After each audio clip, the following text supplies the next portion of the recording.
4 armed men cornered billionaire Ethan Ward in the glittering lobby of the Celestia Grand Hotel. The marble floor reflected chandeliers like fractured constellations, and for a heartbeat, the world seemed to hold its breath.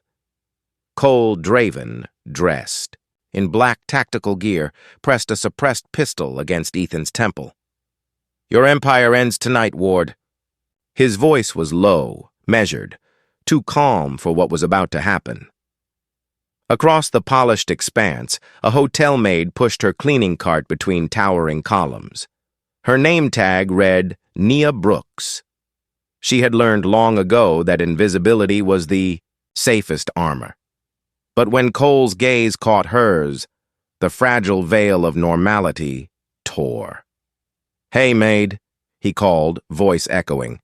"See this? Walk away." He tilted the gun just enough for the gesture to sting. "Pretend you didn't." Nia froze, eyes wide, every instinct screaming to comply. Around them, guests crouched behind furniture, phones trembling in their hands. Cole's focus shifted back to his target, dismissing her as unimportant, a shadow in uniform, but Nia's hands had already tightened on the cart handle, calloused, steady, trained. Beneath the simple cotton fabric of her sleeves, muscle memory whispered its old language. Breathe, assess, act. What happened that night would later circle the globe. They would call her the Maid of Celestia Grand, the woman no one noticed until she changed everything. Nia Brooks had worked the Celestia Grand for 6 years. To the guests, she was part of the furniture, efficient, silent, forgettable. Yet she moved with an uncanny precision that came not from servitude, but from discipline. Before the uniform, before the endless shifts and aching feet, Nia had served in the Army Special Recon Division. She had survived operations whispered about, in rooms without windows, the kind that never made headlines. When an explosion shattered her left shoulder and took her fiancé, she left the service and buried that part of herself beneath civilian quiet. Now she lived in a small apartment in Queens with her children, Lena, 13, and Caleb, 9. Each morning, she rose before dawn, packed lunches, caught 2 subways, and stepped into a world of polished glass that never looked back at her. Until tonight. The Celestia Grand's lobby was usually a cathedral of elegance, soft piano music, murmured conversations, and the faint scent of jasmine that drifted from the central fountain. But as the 4 intruders closed in on Ethan Ward, the serenity shattered. Security froze. No one dared to move. Nia crouched behind her cart, heart hammering. Training took over. Count them, note angles, entrances, sight lines. The leader, Cole, stood steady and confident. The others watched his hands, waiting for orders. Professional, not amateurs. She risked a glance at Ethan Ward. He was calm, too calm for a man facing death. Maybe shock, maybe defiance. Either way, he wasn't pleading. That somehow made her want to help him more. She glanced toward the service hallway 10 meters away, the path to the maintenance room, and from there to the building's security controls. If she could reach it unseen, maybe she could trigger the silent alarm the attackers hadn't found. Her pulse steadied, the world narrowed to movement and timing. Cole's attention shifted when one of his men reported over an earpiece. Nia seized. The second. She rolled her cart backward, wheels muffled on carpet, and slipped behind a marble pillar. In the polished surface, she caught her reflection, uniform crisp, face calm, eyes sharp. For the first time in years, she saw the soldier beneath the maid. From the corner of the lobby, Ethan's voice broke through the tension. "You don't have to do this," Cole answered with a cold smile. "Everyone thinks that, right before they learn they're wrong." Nia inhaled, slow and silent, then disappeared into the staff corridor. The echoes of the confrontation faded. Behind her, replaced by the hum of fluorescent lights and the distant clang of machinery. The maid was gone. Only the operative remained, and before the night was over, every man who had underestimated her would know exactly who Nia Brooks used to be. The lobby lights dimmed as emergency shutters sealed the entrance. Somewhere, a silent alarm had been tripped, though not by the guests. The intruders had jammed the main security network before stepping through the revolving doors. Whoever they were, they'd planned this. From the staff corridor, Nia Brooks crept forward, listening. The soft click of tactical boots echoed against marble. She could visualize their positions by sound alone, one near the main desk, another by the elevators, and Cole still at the center with Ethan Ward in his control. Nia's pulse slowed into rhythm. She'd felt this before, the edge of chaos, when one wrong breath could change everything. But that was years ago, half a life away. Her fingers brushed the compact utility knife she always carried to cut boxes and packages. Not a weapon, not really, but in the right hands, anything could be won. In the lobby, Ethan Ward's voice broke the stillness. "You don't have to do this," he said again, steady but firm. "Whatever you want. There's another way." Cole's reply was calm, almost cordial. "You've had years to play God with your machines, Mr. Ward. Tonight you learn what it's like to lose control." He gestured, and one of his men moved toward the elevators, probably to secure an exit. Nia exhaled quietly. That was her opening. She slipped from the corridor into the shadow of a tall plant display, then ducked behind a service counter. Her eyes darted across the lobby, exit points, sight lines, possible cover. Years of combat drills unrolled like muscle memory. The guests who hadn't escaped crouched low behind furniture. Fear rippled through the room like static. No one dared to scream. Nia's gaze locked on Ethan. His jaw was tight, eyes tracking every motion around him. She realized he was doing the same thing she was, mapping, thinking, calculating. For a second, their eyes met across the chaos. He didn't recognize her, but there was understanding there, something wordless that passed between two people used to impossible odds. Cole snapped his fingers at his crew. "Move him to the elevator," he ordered. "We're on a clock." Nia's mind raced. If they got him inside that lift, he'd vanish, either out a service exit or straight into an ambush. She couldn't let that happen. Not again. Her breathing slowed. One step, then another. She moved behind the marble pillars lining the lobby's perimeter. Her body remembered how to flow from cover to cover. A server tray clattered in the distance, and for a moment all eyes turned toward the noise. Nia seized the instant to cross the open gap to the next column. Cole's head whipped back, suspicion flaring. "Check that!" he barked. Nia froze, pressed against cold marble, her heart a quiet drum in her ears. A guard strode past her hiding place, scanning the shadows. She waited until he turned, then slid silently into the staff hallway. Again. The cleaning cart was still there, innocuous and ordinary. But inside its compartments, metal rods, glass cleaner, chemical spray, were tools waiting for purpose. For years, she'd cleaned up other people's messes. Tonight, she'd stop one from being made. She straightened, eyes sharp, movements deliberate. Somewhere beyond the walls, sirens began to rise. The night wasn't over. It was only beginning. The staff corridor felt colder now, the hum of fluorescent lights mixing with the faint alarms echoing from the lobby. Nia Brooks stood motionless beside her cleaning cart, breathing evenly. The sounds of the confrontation bled through the walls. Muffled orders, the click of gear, the low hum of panic. Every instinct screamed at her to stay hidden. She had kids at home, a life rebuilt from ashes. But deep down, she knew that walking away would mean carrying this moment forever. The night she could have done something, and didn't. Her hand brushed the handle of her utility knife. Then her eyes fell to the bottom of the cart, a small, locked toolbox she'd kept for years. Inside was a sealed pouch wrapped in tape, faded and worn. She tore it open. Out spilled fragments of a life she thought she'd buried. A compact, multi-tool, a coiled wire, a worn military patch, and a folded photograph of her old unit. 5 faces, smiling in the desert sun.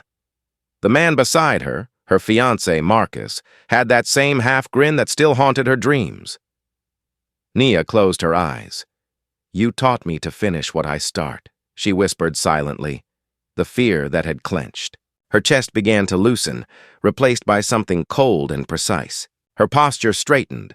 Shoulders rolled back. Breathing slowed. The maid was gone.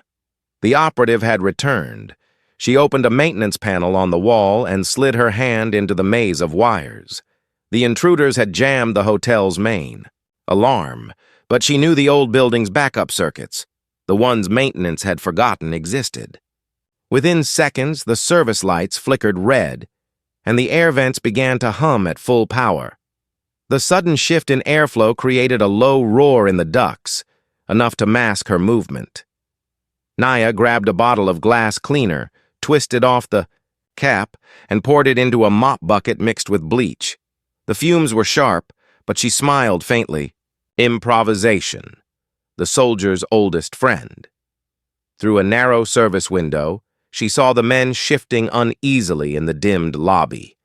They didn't know where the sound was coming from, or why the lights had changed. Confusion spread like cracks in glass. Nia slipped into the shadows, every step measured. She didn't need weapons to win, just timing, intelligence, and the element of surprise. For years, she'd lived invisible. Tonight, invisibility would become her greatest weapon. The air inside the Celestia Grand had changed. The soft hum of wealth had been replaced by tension, a stillness that crackled like static before a storm. Nia Brooks moved through the service corridors as if the building itself were an ally. Every hallway, every vent, every blind corner she'd memorized from years of quiet labor now served as her map. The hotel that had once made her invisible was about to make her unstoppable. In the lobby, Cole Draven's men grew restless. "Something's off," one muttered. The ventilation system howled again, echoing like a whispering ghost. Another set of lights flickered out. Cole's jaw tightened. "She's here," he said under his breath. Nia crouched behind a storage rack, clutching a coil of heavy zip ties. Her plan wasn't to fight. It was to separate, confuse, disable. She waited until one of the men broke away toward the staff hall, flashlight slicing through the dark. Her hand brushed a switch on the wall, activating an old housekeeping fan. The sudden gust rattled metal trays. The man spun toward the noise. Nia moved soundlessly behind him, looping a zip tie around his wrists in one clean motion. He stumbled, shocked. Then silence. She eased him into a closet and locked the door. One down. Back in the lobby, Ethan Ward sat against a pillar, wrists bound. He listened. Faint movements behind walls, the changing rhythm of the intruders' voices. Something was happening. Cole turned to his second-in-command. "Find her! Now!" The man stormed into the kitchen, weapon drawn, slicing through the dark. Steam rose from the dishwashers, misting the room in haze. He rounded a corner and froze at the sight of a mop bucket tipped over, liquid seeping across the tiles. The cleaning cart stood alone, eerily still. Nia stepped from behind a storage rack, posture steady, eyes cold. "You should have stayed in the lobby." He raised his weapon and slipped on the slick floor, crashing into a rack of trays. By the time he recovered, Nia was gone again, leaving only the whisper of her shoes and the echo of her voice in the steam. Cole heard the noise and slammed his fist against the marble. "She's playing games." Ethan looked up, his voice calm. "Maybe you picked the wrong opponent." For the first time, Cole's confidence cracked. The lobby that had been his stage was turning against him. Elevators disabled, exits sealed, communications cut. Nia reappeared at the edge of the grand atrium, stepping from the staff door like a shadow, solidifying into form. Her uniform was rumpled, her eyes unwavering. "Let him go, Cole," she said evenly. Cole turned his gun toward her, jaw clenched. "You think you can stop this?" "No," she said softly, "but I can finish it."